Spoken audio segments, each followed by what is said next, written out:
तिसरी अंगठी शिकत आहे. माझ्या गोष्टीचे नाव आहे उंट आणि कोल्हा. दोघे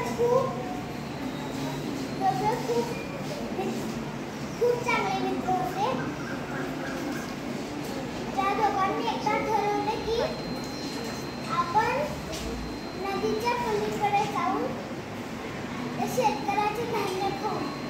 मग कोल्ह्याला जात येत नसते कारण नदी खूप खोल असते. मग कोल्हा उंटाच्या अंगावर बसतो आणि उंट त्याला नदी पार करवतो. मग ते दोघं शेतात जातात. मग ते दोघं शेतात जातात आणि धान्य खाऊ लागतात. उंटाला खूप खवट येत असते आणि कोल्ह्याचं तर झालं असते खाऊन. आणि कोल्ह्याचा ओरडण्याचा आवाज येतो तिकडून. परत शेतकऱ्याला कळाले की